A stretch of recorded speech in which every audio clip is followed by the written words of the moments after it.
ቀደም ሲል እንደነገርናችሁ ባሳለፍነው አርብ ዕለት የቫላንታይንስ ዴይ ወይም ደግሞ የፍቅረኛሞችን ቀን ተከብሮ ነበር። በዚህቹ በአዲስ አበባ ከተማ በተወሰነ መልኩ ደመቅ ብሎ ተከብሮ ነበር። የፍቅረኛሞችን ቀን ወይም ደግሞ ቫላንታይንስ ዴይ ስናስበው ወደ አይምሮአችን ከሚመጣው መካከል ምንድነው? ስጦታ ነው። ከስጦታዎች መካከል ደግሞ አበባ አንዱና ተጠቃሽ ነው። በተለይ ስለ ፍቅር ስናስብ ቸኮሌት እንደሚባለው ሁሉ ደግሞ የአበባ ትልቅ ቦታ ይወስዳል። እኛም የፍቅረኛሞች ቀን ስለሆነ ብቻ ሳይሆን እሱንም አታከንም እሱንም ምክንያት አድርገንም ስለ አበቦች እስቲ አንዳንድ ነገር እንጠይቅ በማለት አንድ የአበባ መሸጫ ሱቅ ተገኝተናል። እዛት ገብተን እንግዲህ ምን አይነት አበቦች አሉ፣ ምን ይሸጣሉ የሚሉትና ሌሎች ነገሮችን ስለ አበባ ከሻጩ ጋር ቆይታ የምናደርግ ይሆናል ማለት ነው። ለማንኛውም ስለ አበባ አንስተን ከእናንተ ጋር የምናደርገው ቆይታ ይኖራል። አብራችሁ እንድትቆዩ ከወዲሁ ጋብዝናችሁ።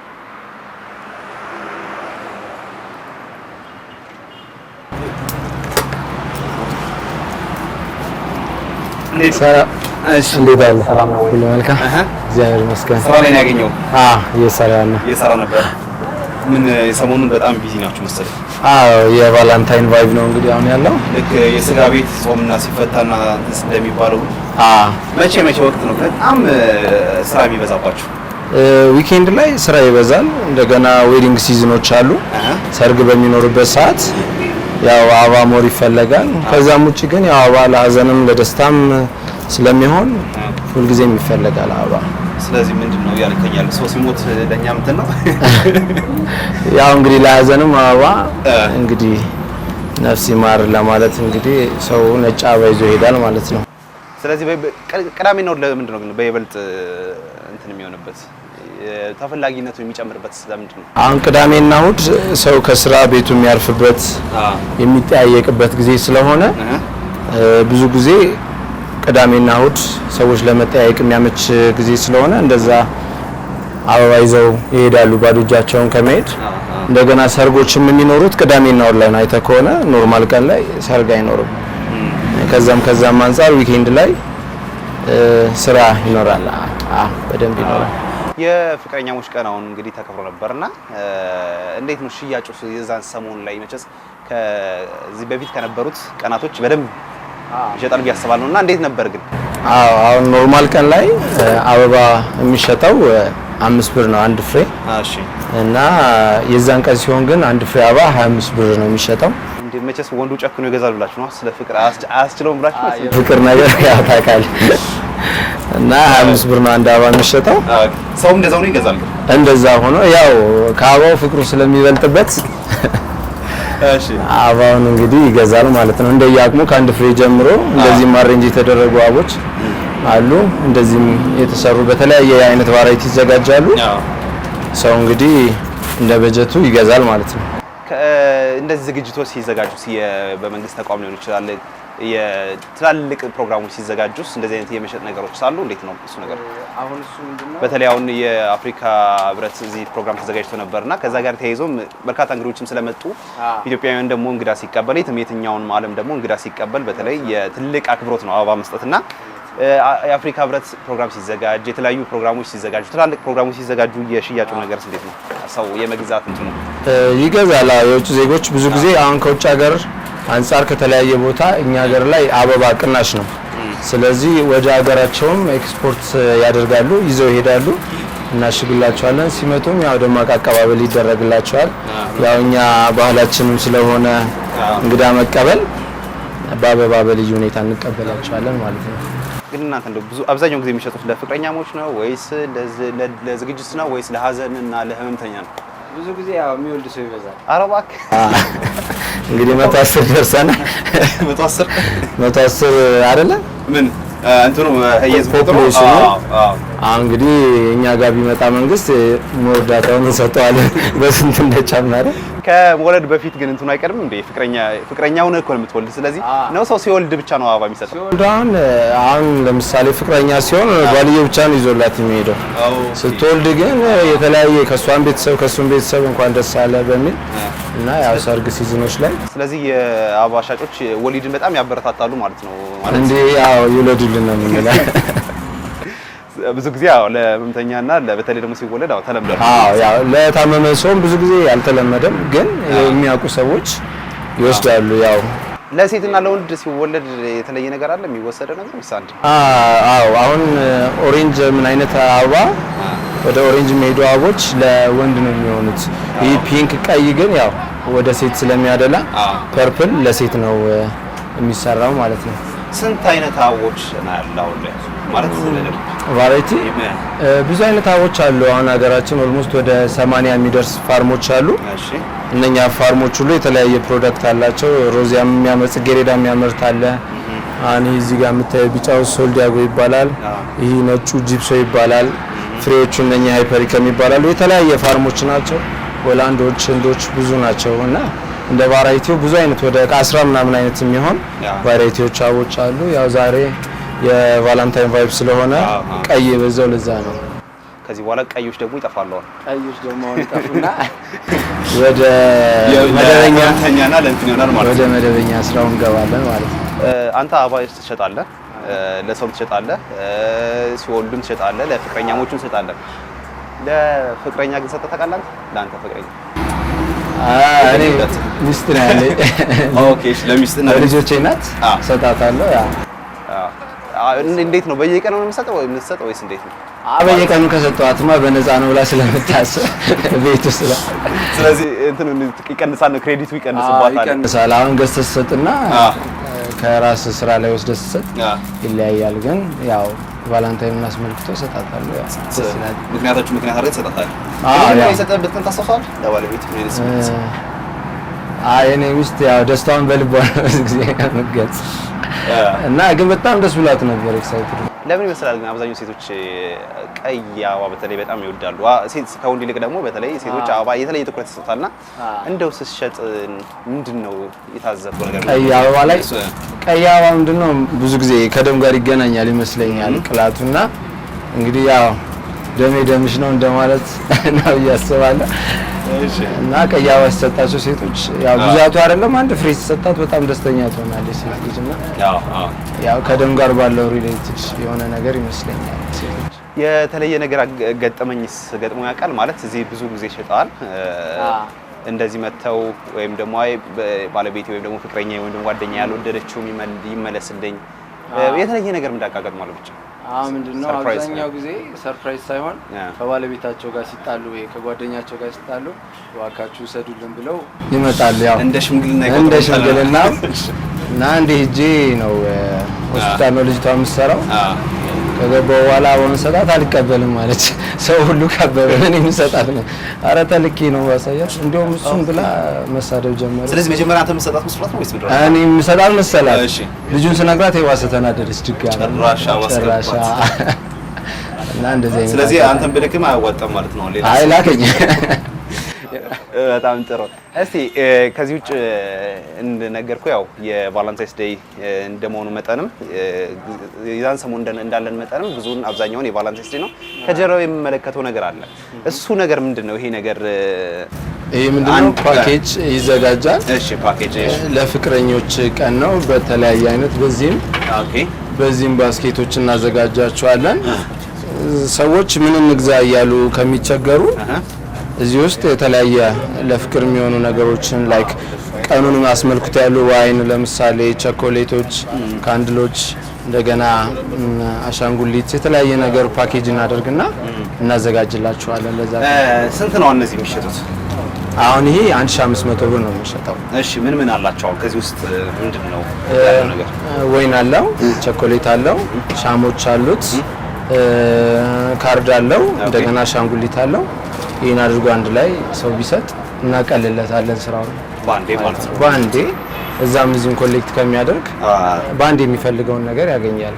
ስለዚህ ሞር ከፍቅረኞች ውጭ ሌላ ቀን መስጠት አይቻልም እንደዚህ ነገሮች ወይስ እሱን ቀን? አዎ ይሰጣል። ለበርዝዴይ ይዘጋጃል። ግን ብዙ ስላልተለመደ ሞስት ታይም ሰዎች ለፍቅረኛቸው ወይም ለቫላንታይን ዴይ ነው የሚገዙት።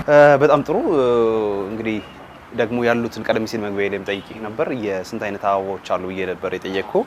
እነሱን ደግሞ እስቲ እየተዟዟርን እንመለከታለን። ያው ተመልካቾቻችን ቀደም ሲል እንደነገርናችሁ እኛ የመጣንበት የቫላንታይንስ ወይም ደግሞ የፍቅረኞች ቀን ድባብ ስለሆነ አብዛኛውን በቀይ አበባ ነው እንግዲህ አሸበረቀ። ከጀርባችን እንደምትመለከቱት ለእናንተ ካሜራ ላይ አይታይም፣ ግን አብዛኞቹ በቀይ አበባ ነው። ግን ያሉትም የተወሰነ መለከታለሁ ለካሜራም ለተመልካችም ለማስቀኘት ያክል ስንት አይነት አበቦች አሉ፣ ምን አሉ የሚለውን ነገር ደግሞ የፍቅረኛሞች ለፍቅረኛ የሚሰጠው በተጨማሪ ደግሞ ሌሎችን አበቦች ብንመለከት የተሻለ ነው።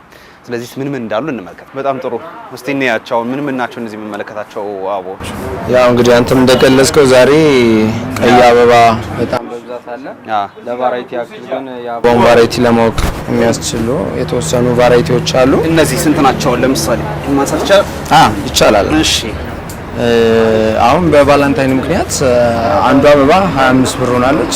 20 ብርም 25 ብር አንዷ አበባ ሲንግሏ ብቻ ሲንግሏ ብቻ እና ኖርማል ቀን ላይ ግን 5 ብር ነው የሚሆነው። ኦኬ እኔ የምልህ ግን ምን ያክል ይቆያሉ? አሁን እነዚህ ለምሳሌ ሳይጠወልጉ ምን ያክል ጊዜ ነው የሚቆዩት? እንግዲህ አንዳንዴ ሰዎች አበባውን ይወስዱና አይንከባከቡትም። አበባ ደግሞ መቆረጥ አለበት እና እግራቸውን ሰያፍ እየቆረጡ እንደገና አበባ ብዙ እንዲቆይ ውሃው ላይ ጨው መደረግ አለበት። ሞር አይጠወልግም ነው? ሞር እንዲቆይ ያደርገዋል፣ ሽታ እንዳይመጣ ያደርገዋል ማለት ነው። እና ሁልጊዜም በየ3 ቀኑ ሰያፍ እዚህ ጋር መቆረጥ አለበት። ለምን? እዚህ ጋር ያለው ፓርት ስለሚበሰብስ ውሃ አብዞርብ አድርጎ ላይ መውጣት አይችልም። ስለዚህ ሁልጊዜ አበቦች እዚህ ጋር እየተቆረጡ ከሆነ እስከ 2 ሳምንት እስከ 3 ሳምንትም የሚቆዩበት ቦታ አለ።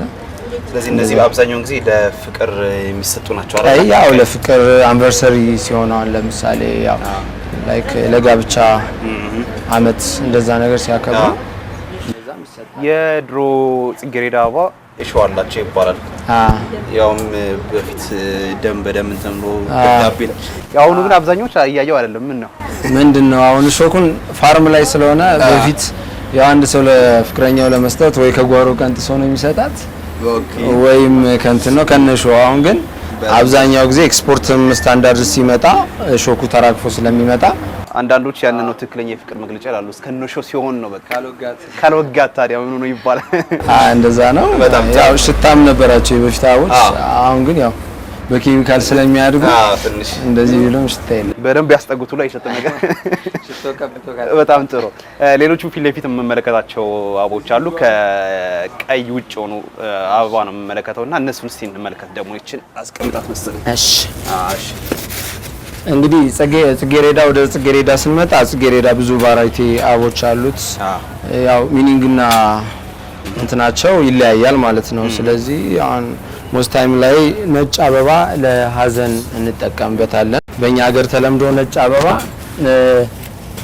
ከመንፈሳዊ ነገር ጋር ይያያዛል። እንግዲህ ነፍስህ እንደዚህ ትንጻ እንደማለት ነገር ተደርጎ ይቆጠራል።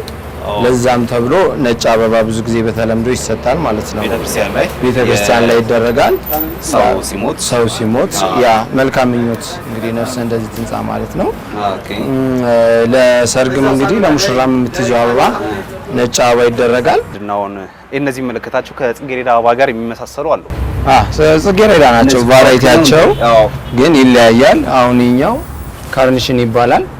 ይሄ ሞር ይቆያል። እንግዲህ ከጽጌረዳ ውጭ ያሉ አበቦች ብዙ ይቆያሉ። ይሄም ከለር ብዙ አይነት ከለሮች አላቸው፣ ብዙ ቫራይቲ ያላቸው። ይሄ ጎመን የሚመስል ነው ለካሜራችን የሚታይ ጎመን የሚመስል ነው እና ብዙ አይነት አሉ። አሁን ስለሌሉና እሺ እነዚህ ከለሮች ስንት ናቸው? ፐርፕል ናቸው። ብዙ ሴቶች ፐርፕል ከለር እና ሮዝ ከለር ይወዳሉ። በጣም ይወዳሉ ይባላል። እነዚህ ስለምንድን ነው? ለፍቅር ነው ወይስ ጀስት ላይክ ፍሬንድሺፕ ነገር እንደዚህ ይሰጣል? ጓደኝነትም ይሆናል። ከለሩ ባይ ዘ ዌይ ለወንድም ለሴትም የሚሆን ከለር ነው። ፐርፕል ግዴታ የሴት ብቻ አይደለም፣ ግን ያው በተለምዶ ሴቶች ፐርፕል ይወዳሉ። እሺ ከአበባ ደግሞ ትንሽ ወጣ ያለ ነገር እመለከታለሁ እዚህ። ይሄ ነገር ምንድን ናቸው እነዛስ? ይሄ ሶልዲያጎ ይባላል። ይሄ ነገር ኦልሞስት ወደ 1 ወር ያክል ይቆያል። አንድ ወር ያክል ይቆያል። ሲመጣ እንደምታዩ እዚህ ጋር ወደ ግሪን ነገር ነው። ግሪን ሆኖ ነው የሚመጣው። ነገር ግን 1 ሳምንት 2 ሳምንት እየቆየ ሲሄድ እየፈካ ሲሄድ ትክክለኛ ቢጫ ከለሩን ያመጣል። ምንድነው እንደ ፊለር ነው፣ አበባ ላይ ለማዳመቂያ ነው ብዙ ጊዜ የምንጠቀማቸው። አሁን ትክክለኛ ከለሩ አይደለም ይሄ አይደለም፣ አልመጣም። አሁን እዚህ ጋር ትክክለኛ ከለሩ ወደ ቢጫ እየመጣ ነው። በጣም ጥሩ።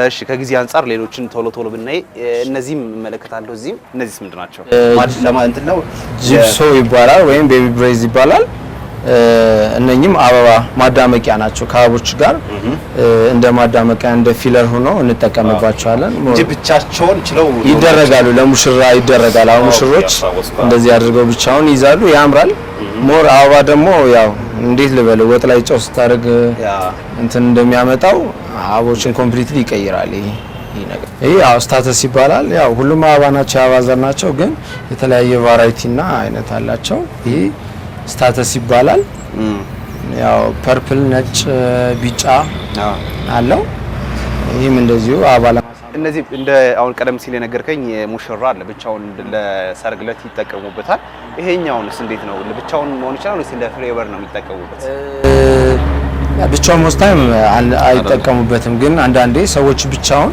ጅብ አድርጎ ያስቀምጡታል ከአበባ ጋር ሲሆን ኮምባይን ሲደረግ ሞር ውበት ይኖረዋል ሲቀላቀል ብቻውን ግን ማድረግ ይቻላል በጣም ጥሩ እሺ ይሄኛውስ ምንድነው ይሄ አስትሮሜሪያ ይባላል ወይም አስትሮሜሪያ ነው የሚባለው ግን ከዚህ በፊት ምንድነው ሊሊ የሚባል አበባ ነበረ እሱን ይተካል ተብሎ የሚታሰበው አበባ የሚቆይ አበባ ነው ወደህም ወደ አንድ ወር ገደማ ይቆያል በጣም ያምራል እየፈካ ይሄዳል ሀገር በቀል የሚባሉት አበቦች ግን አሉ ማለት አሁን ዛፎች ሀገር በቀል ዛፍ እንደሚባለው የባህር ማዶ የመጡ ዛፎች እንደሚባለው ሁሉ ሀገር በቀል የሚባል ዛፎች ሲኖራሉ አበቦች አብዛኛው ጊዜ አበቦች እንኳን አምጥተው ነው እዚህ የሚያዳቅሏቸው አዎ እንጂ እንትን አይደለም ወይ ይቀላቅሏቸውና ግንዳቸው ጋር የሆነ ነገር ያመጣሉ እንጂ አብዛኛው እና የምታያቸው ሁሉ አበቦች ሲዳቸው ዘራቸው ከውጭ መጥተው ነው እዚህ በጣም ጥሩ ቆይታ ያደረግነው ነው ተመልካቾቻችን አሁን ደግሞ በመቀጠል እንዴት ነው የሚዘጋጀው እንዴት በትንትን ብለዋል ፍሌቨር ተጨምሮበት ምናምን ሆኖ የሆነ ነገር እናንተ በኬሚስትሪ ቀመማችሁ ሊሆን ይችላል ውበት ሆኖ በቅርጫት ውበት ሰጥቶ እንትን ይላልና እንዴት ነው መጨረሻውስ ሲዘጋጅ በጣም ጥሩ አዘጋጃጀቱ እንዴት ምን ይመስላል የሚለውን ነገር ወደሱ ነው የምናመራው አሁንም አብራችሁን ቆዩ ጥሩ ጊዜ ይሁንላችሁ ተመልካቾቻችን ቀደም ሲል እንደነገርናችሁ ምግብ ከመድረሱ በፊት ያው ማድ ቤት ውስጥ ገብቶ ተቀምሞ ጣፍጦ እንዲወጣ ተደርጎ ነው እንግዲህ ወደ የሚመገበው ልክ እንደዛ ሁሉ ደግሞ አበባዎች ደግሞ እዚሁ እኛም እንገኝበት ቦታ ላይ ነው እንግዲህ ተቀምመው ካንዱ ጨምረው ቀንሰው ለደንበኛ የሚያቀርበው አይደለ እዚህ ቦታ ነው ሰርታችሁ የምታቀርቡበት ስለዚህ ዛሬ የምትሰራልኝ ደግሞ ምንድነው ለኔ ለጊዜው ፍቅረኛ ስለሌለኝ የወሊድ የወለደች አለች እሷን የምጠይቅባት ለወለደ ሰው የምጠይቅበት ነው ስለዚህ እንደዚህ አይነት አበባ ነው የፈለኩት አሁን እኔ እሺ ምንድነው የወለደችው ወንድ ነው ሴት ልትለኝ ወንድ ነው የሴት ነው ስለዚህ የሴትም ቢሆን እስቲ ያዘጋጅልኝና እንግዲህ እሺ ስለዚህ አሁን ያመጣናቸው አበቦች ቅድም ቫራይቲዎች አሳየው ሲቀላቀሉ ነው ኮምቢኔሽን የሚያምረው ያልኩ አሁን ይሄ ሃይፐሪከም ይባላል ይሄ ስታተስ ይባላል እነኚህ ሮዞች ሶስት አይነት ሮዞች አምጥቻለሁ ፒንክ ቀይና ይሄ ክሬም ከለር ነው ይሄ ሶልዲያጎ ይባላል ይሄ ደግሞ ጂፕሶ ይባላል አሁን እነኚህ ሁሉ ሲቀላቀሉ የሚያመጡትን ውበት እንግዲህ አብረን እናያለን ማለት ነው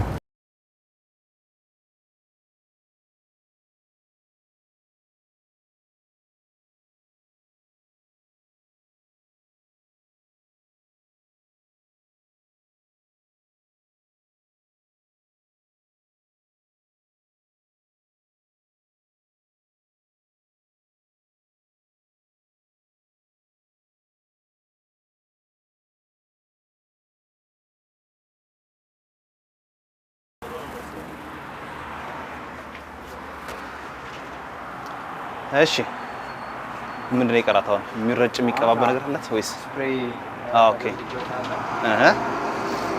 ሻይን ባንዱ ኖርማል ሪፍሬሽ ለማድረግ ነው አበባውን እናደርጋትና ኦኬ አሁን ክብደት ነበራት አሁን እንግዲህ እንዴት መስላለች አልካለሽ ማለት ነው ማድ ቤት ቆይተን እንደወጣን ያው ክሽን አድርገን አሳምር የኔ ምጅ አለበት ብዬ ነው። እውነት ነው። ማየት ራሱ ማገዝ አይደለም ማበር አጠገብ መቀመጥ ራሱ በጣም ደስ ይላል። እንደው ፕሮግራሙን ከመዝጋቴ በፊት ግን እንዴት ነው አሁን ያለው የሰው የአበባ የመግዛት ፍላጎት እንዴት ነው? እንዲሁም ደግሞ ብዙ ጊዜ እሰማለሁ አበቦች ውድ ናቸው፣ ሰው የመግዛት ፍላጎት ቢኖረውም ትንሽ የመወደድ እንትን አላቸውና እሱ ነገርስ እንዴት ነው? ባጭሩ እሱን ነገር ነው። ከበፊት እንግዲህ ሰው አበባ የመግዛት ነገሩ እየጨመረ ነው ያለው። በፊት ይገዛ ከነበረው አሁን ሞር እንደ ባህልም እየሆነ ሰው ለሰርግም ለሀዘንም ለደስታም አበባን ይገዛል። ጥሩ ነው፣ ደስ የሚል ገበያ ነው። የዋጋው ጉዳይስ? ዋጋው ውድ አይደለም የሚባለው ተመጣጣኝ ዋጋ ነው። ሰው በሚፈልገው በአቅሙ መሰረት ከትንሽ ጀምሮ ላርጅ አለ፣ ሚዲየም አለ፣ ከሚፈልገው ጀምሮ ማዘጋጀት ይችላል። ዋጋው ተመጣጣኝ ነው። እንግዲህ ኪስ አይጎዳም እያልከኝ ነው ያለው? ኪስ አይጎዳም። በጣም ጥሩ፣ እጅግ አድርጌ ነው የማመሰግነው። ተመልካቾቻችንም ቢሆን የተወሰነ ያክል ስለ አበባ እውቀት የጨመረላችሁ ይሆናል ብዬ ተስፋ አድርጋለሁ። ከአንተ ጋር የነበረኝ ቆይታ ግን እዚህ ላይ ልናጠናቅቅ ነው። ሌላ ጊዜ እንደዚህ ጉዳይ ሲኖረኝ ዝግጅት ሲኖረኝ ብቅ ማለት አይቀርም። ሳገባም ደግሞ ትሞሽረኛለህ ብዬ አስባለሁ። እሺ፣ አመሰግናለሁ። እሺ፣ እንግዲህ ቻው። እንግዲህ ያው አንተ እንግዲህ ላንተ ነው እንግዲህ የተዘጋጀችው። በጣም ጥሩ ድርጅቱ አበርክቶላል ማለት ነው። እሺ፣ እጅግ አድርጌ አመሰግናለሁ። እኔም በናሁ ቲቪ ስም እንዲሁም በተመልካቾች ስም ማለት ነው። ተመልካቾቻችን የነበረን ቆይታ ይህንን ይመስል ነበር። ወደ ሌሎች የመዝናኛ ፕሮግራሞችን እመራቸዋለሁ።